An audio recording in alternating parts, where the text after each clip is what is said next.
Hey hi guys, இன்னைக்கு வந்து பாத்தீங்கன்னா பர்ஃபெக்ட் ரிவெஞ்ச் மேரேஜோட 11வது எபிசோட் தான் பார்க்க போறோம். இந்த பக்கம் இந்த பாய் ஃப்ரெண்டும் காரை விட்டு நம்ம ஹீரோயின் மேல ஏத்த வரும்போது டக்குன்னு அந்த இடத்துக்கு குறுக்க நம்ம ஹீரோ கார் எடுத்துட்டு வந்துருவாரு. எடுத்துட்டு வந்த உடனே அப்பாடா நான் உன்னை காப்பாத்திட்டேன், ஃபர்ஸ்ட் மாதிரி நான் உன்னை அப்படியே விட்டுருணும்னு நினைச்சேன் அப்படின்னு சொன்ன உடனே என்ன இவன் ஃபர்ஸ்ட் மாதிரி அப்படின்லாம் சொல்றானே அப்படின்னு நம்ம ஹீரோயினுக்கு ஒரு குழப்பம் வந்துருது. இப்போ அந்த இடத்துக்கு அப்படியே போலீஸ் வந்துடுறாங்க. போலீஸ் வந்த உடனே இந்த லேடியை பிடிச்சிடுறாங்க. அந்த லேடியும் பாய் ஃப்ரெண்டையும் பிடிச்சிட்டு இப்போ அங்க ஒரு குடோன் இருக்கும். அந்த குடோன்ல அந்த மிகப்பெரிய ஒரு பெயிண்ட் இருப்பாரு. ஸோ அவரை வந்து அடைச்சு வச்சு இவ்வளவு நாள் வரைய சொல்லி டார்ச்சர் கொடுத்துட்டு இருந்திருக்கா. அந்த பெயிண்டரை பார்த்தோன்னே நம்ம மேனேஜரோட கண்ணுல ஒரு இன்பம் தெரியுது. அவரும் அப்படியே பின்னாடியே ஓடுறாரு. எதுக்கு இவன் இப்படி ஓடுறான் அப்படின்னு சொல்லி நம்ம ஹீரோயினும் பாத்துக்கிட்டு இருப்பாங்க. இப்ப போலீஸ் ஸ்டேஷன்ல கூட அப்படியே மேக்கப் போட்டு தெனாவட்டா உட்காந்துக்கிட்டு இருக்காங்க. இப்ப அந்த இடத்துக்கு நம்ம ஹீரோயினோட ஒரிஜினல் அம்மா வந்துடுறாங்க. ஏண்டி என் பிள்ளைய பாரு ஏத்தி கொல்ல பாத்தியா அப்படின்னு சொல்லிட்டு அந்த லேடி அடிப்பாங்க அப்படின்னு பார்த்தா இந்த பாய் ஃப்ரெண்ட் போட்டு அடிச்சுட்டு இருக்காங்க. அவனும் நான் என்னங்க பண்ணேன், அந்த லேடி தாங்க கூட சொல்லிச்சு, அந்த லேடி சொன்னதுனால தானே பண்ணேன், அந்த லேடியை போய் அடிங்க அப்படின்னு சொல்லிட்டு அந்த கேவலமானவள சொல்றாங்க. சொன்ன உடனே அவர் இருந்துகிட்டு சே நாளை எதுவுமே பண்ணலையே, நாளை அப்பாவி அவன் போய் சொல்றான் அப்படின்னு சொன்ன உடனே இப்ப அந்த இடத்துக்கு அந்த மேனேஜர் வந்துடுறான். மேனேஜர் வந்து இல்ல நீ தான், உனக்கு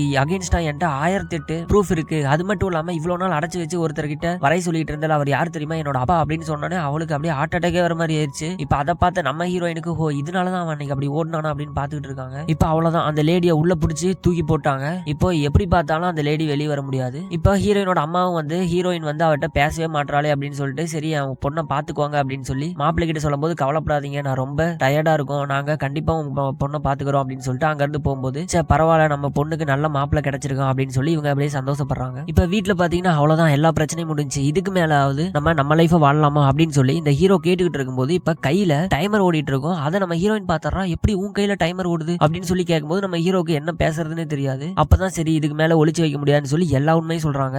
ஆக்சுவலா நம்ம ஹீரோயினுக்கு ஆக்சிடென்ட் ஆகும்ல, அப்ப ஆப்போசிட்ல ஒரு கார் மேல போய் மோதி இருப்பாங்கல்ல, அந்த கார்ல இருந்தது யாருன்னா நம்ம ஹீரோ தான். சோ இவங்க 2 கார் தான் ஆக்சிடென்ட் ஆயிருக்கும். ஆனாலும் 2 பேருக்கு எதுவும் ஆயிருக்காது. நம்ம ஹீரோயினை எப்படியாவது காப்பாற்றணும்னு சொல்லி அப்பயும் நம்ம ஹீரோ போராடுவாரு. ஆனா அந்த நேரத்துல 2 காரையுமே ஒரு ட்ரக் வந்து மோதி இருக்கும். அதனாலதான் நம்ம ஹீரோ அந்த காருக்குள்ளே இறந்திருப்பாரு. ஆனா இறக்கும் போது எப்படியாவது அந்த பொண்ணை காப்பாத்தணும் அப்படின்னு நினைச்சுக்கிட்டே இறந்திருப்பாரு. சோ அதனாலதான் இப்படி வந்திருக்காரு அப்படிங்கிற மாதிரி நம்ம ஹீரோ எல்லாத்தையும் சொல்லுவாரு. ஆனா இவ்வளவு நாள் இதை மறைச்சு வச்சுட்டீங்கல்ல அப்படின்னு சொல்லி கேட்கும்போது இல்ல நான் உன்ட்ட சொல்லலான்னு தான் எதிர்பார்த்தேன், ஆனா நான் சொன்னதுக்கு அப்புறம் நீ என்னைய எப்படி நினைப்பேன்னு எனக்கு தெரியல அப்படின்னு சொல்லும் போது ஏன் நான் சொன்னேன்ல, நீங்க சொல்ல வேண்டியதானே, நான் அன்னைக்கே சொன்னேன்ல அப்படின்னு சொல்லி நம்ம ஹீரோயின் ஆல்ரெடி இதெல்லாம் சொல்லியிருப்பாங்க. ஆனா ஹீரோ மட்டும் சொல்லியிருக்க மாட்டாரு. சோ இதனால கோவப்பட்டு நான் இங்க இருந்து கிளம்புறேன் அப்படின்னு சொல்லும் போது கவலைப்படாத, நீ இங்க இருந்து போகாத, உனக்கு இது சேஃப் கிடையாது, நீ ஹோட்டல்ல தங்க மாட்டேன், நான் போய் தங்குறேன், ஆனா என்ன ஆனாலும் நான் கால் பண்ணா போன் மட்டும் எடு அப்படிங்கிற மாதிரி சொல்லிட்டு அங்க இருந்து போறாரு. இப்ப இந்த பக்கம் இந்த அண்ணா ஒரு கம்பெனி வச்சிருப்பாருல, சோ அந்த கம்பெனில பாத்தீங்கன்னா ஒருத்தர் வந்து மேல இருந்து கீழே விழுந்து இறந்து போயிட்டாரு. அவர்கிட்ட சேஃப்டிக்குன்னு சொல்லி ஹெல்மெட் ஜாக்கெட்னு சொல்லி எதுவுமே அந்த கம்பெனில ப்ரொவைட் பண்ணல, அதனாலதான் கீழே விழுந்து இறந்திருக்காரு. ஆனா இது வெளியே தெரிஞ்சா பர்ஃபார்மன்ஸ் சரியில்லைன்னு சொல்லி அந்த கம்பெனியோட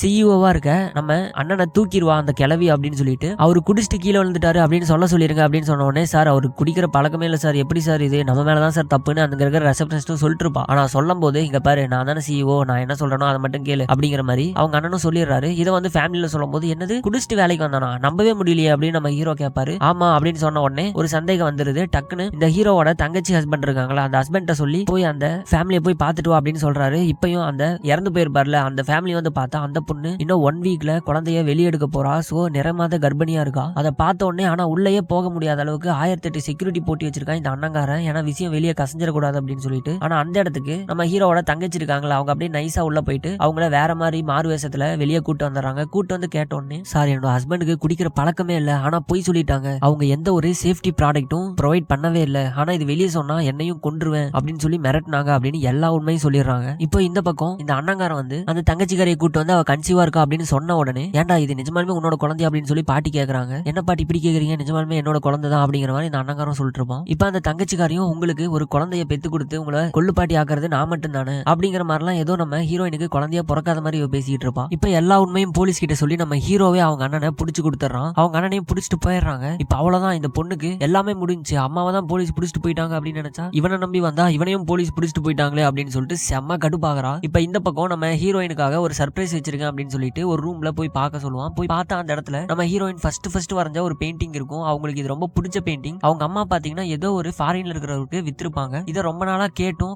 கிடைச்சிருக்காது நம்ம ஹீரோயினுக்கு. அது எப்படி உனக்கு கிடைச்சது அப்படின்னு கேட்டா ஃபாரின்ல இந்த பெயிண்டிங்கை வாங்கினதே நான் தான், எனக்கு இந்த பெயிண்டிங்கை பார்த்தோன்னே பிடிச்சிருச்சு, உன் முகத்தை பாக்குறதுக்கு முன்னாடி இந்த பெயிண்டிங்கை யார் வரைஞ்சாங்களோ அவங்கள லவ் பண்ண ஆரம்பிச்சிட்டேன். அதுக்கப்புறம் இங்க வந்து பார்த்ததுக்கு அப்புறம் தான் தெரியுது உன்னோட தங்கச்சி தான் எனக்கு பேசியிருக்காங்க அப்படின்னு சொல்லிட்டு. ஆனாலும் உன்னை நான் லவ் பண்ண ஆரம்பிச்சிட்டேன். ஆனா உனக்கு கல்யாணம் ஆயிருந்தது. சோ என்னால என்ன பண்றதுன்னே தெரியல. அதுக்கப்புறம் எனக்கு ஒரு லைஃப் கிடைச்சது. அந்த லைஃப்ல உனக்கு கல்யாணம் ஆகாம இருந்தது. நீயே என்கிட்ட வந்து பேசின, நம்ம கல்யாணம் பண்ணோம். அதனாலதான் உன் மேல நான் இவ்வளவு பாசம் வச்சிருக்கேன் அப்படின்னு நம்ம ஹீரோ சொல்லுவாரு. இதுல ஹீரோ மேல இருந்த எல்லா கோவத்தையும் நம்ம ஹீரோயின் விட்டுறாங்க. இப்ப என்ன சொல்றாங்க அப்படின்னா, இன்னைக்கு தான் ஒரு வருஷத்துக்கு முன்னாடி நடந்த அந்த விபத்து நடந்தது. சோ நம்ம இன்னைக்கு எந்த ஒரு வண்டியிலுமே போக கூடாது, வெளியவே போக கூடாது, வீட்டுக்குள்ளேயே இருக்கணும். இன்னைக்கு நம்ம தாண்டிட்டோம்னா நம்ம வாழ்க்கையில எந்த ஒரு பிரச்சனையும் இருக்காது அப்படிங்கிற மாதிரி ஹீரோயின் சொல்றாங்க. நம்ம ஹீரோவும் சரி ஓகேன்னு சொல்லிட்டு உடனே அவங்களோட மச்சான் கால் பண்றாங்க, அதாவது தங்கச்சி புருஷன் கால் பண்றாங்க அப்படின்னு. இதோ வந்துடுறேன் அப்படின்னு சொல்லிட்டு காஃபி ஷாப் போவாங்க. போய் அவங்க பார்த்தா அந்த தங்கச்சி புருஷன் என்ன சொல்றாருன்னா, இந்த மாதிரி ஹீரோவோட அண்ணன் வந்து ஜெயில இருந்து உடம்பு சரியில்லைன்னு சொல்லி ஹாஸ்பிட்டலுக்கு வரும்போது அங்க இருந்து தப்பிச்சிட்டான், போலீஸால பிடிக்க முடியல அப்படின்னு சொன்ன உடனே, ஏன்டா இதை போன் பண்ணி இங்க வர சொல்லி தான் சொல்லுவியாடா, நேர்ல போன்லயே சொல்ல மாட்டியா அப்படின்னு சொல்லிட்டு இப்ப டைரக்டா நம்ம ஹீரோயினை பாக்குறதுக்காக வீட்டுக்கு ஓடுறாங்க.